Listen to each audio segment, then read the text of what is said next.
Hey, welcome back to my channel, everybody. This is Ben Morales. And in today's video, what I really want to show you is how Velocity Banking can really improve your finances when you use it the right way. This is actually a continuation to the video that I last posted. And that video was really getting prepared to choose your debt tool so that you can implement the Velocity Banking strategy. So let me explain. One of the reasons why we did that in the last video is because we really want to find out where cash flow is going in the form of payments. You see, you really only need to change one thing, right? After you have your debt tool, you just have to change one thing in order to really see the power and the impact of the velocity banking in your finances. And that one thing is the reason why we actually listed all of this client's debt. We can see that aside from the mortgage, which we are not going to be touching the mortgage in this particular scenario, and the reason why the mortgage has a low enough interest rate is a 3.24. And so we really didn't want to touch that. The CFI on the actual payment of the mortgage was still under, or over 100 rather. So that was a properly structured loan for the moment. The payment is $2,584 for the mortgage, but the car loan has an interest rate of 10.94, and the payment on that is 380 cents. The personal loan, another high interest rate of 14.29 with a payment of 171, and credit card still $2,000 old with an interest rate of over 20 and a payment of 70.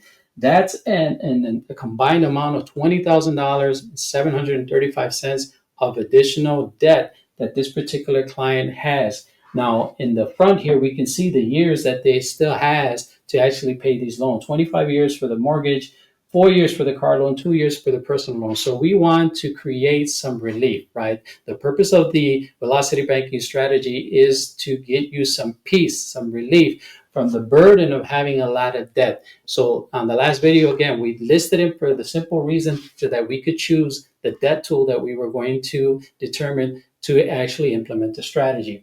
So because this client is a homeowner, we are going to be leveraging a home equity line of credit, and we're going to leverage that home equity line of credit with a credit union, which is BCU here in the Midwest.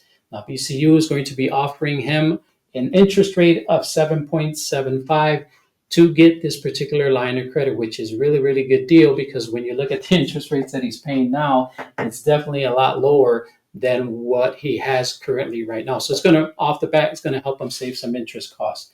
Now, we are going to go with 60,000, right? Because we're going to leverage just a portion of his home equity. The 60,000 added to the 261 that he already owes brings us to about 321,000 in terms of the combined loan to value, which is only 67% loan to value. So we definitely have a lot of room. But more importantly, what that does is starts the process of moving into an efficient debt management strategy, which is something that this client does not have right now. And time is of the essence for him, especially since he's already in his 50s.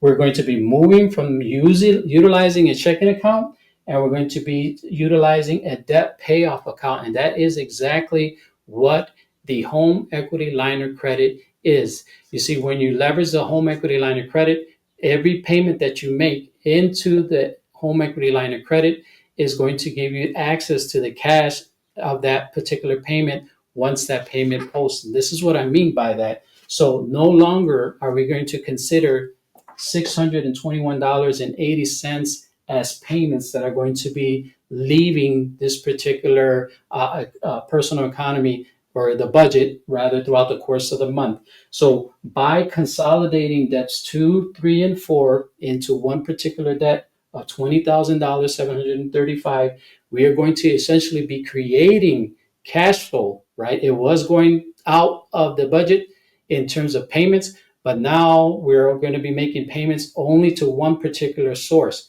which is going to be the home equity line of credit. When we do that, that is going to directly impact the expenses that were going out throughout the course of the month, dropping them by the same dollar amount. So the old expenses, 4,546 and 65. The new expenses now are going to be 3,924 and 85 cents. So when we draw that map out, right, as we start to figure out how long this process is going to take, and as we start to figure out the actual cost that this is going to involve and how much he's actually going to save, that's what we start to see here. The $5,186 that he has as income are counted as payments. So in his case, he's getting paid twice a month. So essentially, he's making two payments, right, throughout the course of the month.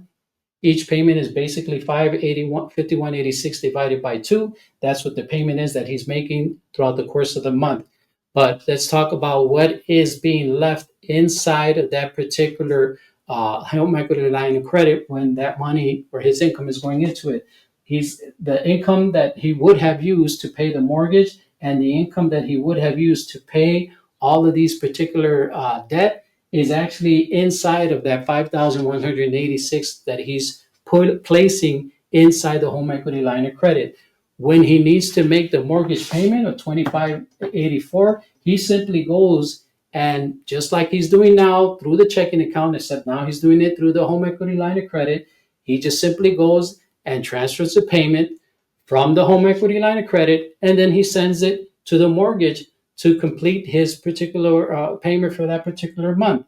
The expenses are not changing. The only thing that's changing basically is the interest rate because now everything has been consolidated into the home equity line of credit. And by the way, the interest rate that reflects here, that is the most that he will pay in interest on that particular month if the balance of the loan stayed at $20,735 for the home equity line of credit, because it does have an interest rate of 7.75. And we know that that interest rate was lower than what he had. But that's, again, if in the case that that balance stayed at that particular dollar amount, which we know that is not going to stay at that dollar amount because throughout the course of the month, he's going to be making payments in the form of his income into that particular home equity line of credit. And we can see when he starts to do that, you can see the difference in the balances, right? Because when we created that additional $621.80 of cash flow, that's actually being added back on to this monthly cash flow, bringing the new cash flow to $1,261.15. That's the impact that it's having now to his debt, which not only is paying the interest down off, it's actually speeding up the process of how soon he'll be able to pay off the debt. And you can see it here. Interest is significantly dropping as the course of time goes by. By the time month 3 is in, the balance already dropped down to $18,478.06. There you can see his income, or you can call it a payment if you like, and then his expenses, which include now his mortgage only, not the other debt, is coming out. There's the interest, right? All we do is rinse and repeat, which brings me to how long this process takes for him. Just simply following, right, and making the change, the shift from leaving money deposited into a checking account and now depositing all of his funds or all of his income rather into a home equity line of credit, to more speedily pay off that debt. We're looking at 1, 2, 3, 4, 5, 6, 7, 8, 9, 10, 11, 12, 13, 14, and here is 15 months, right?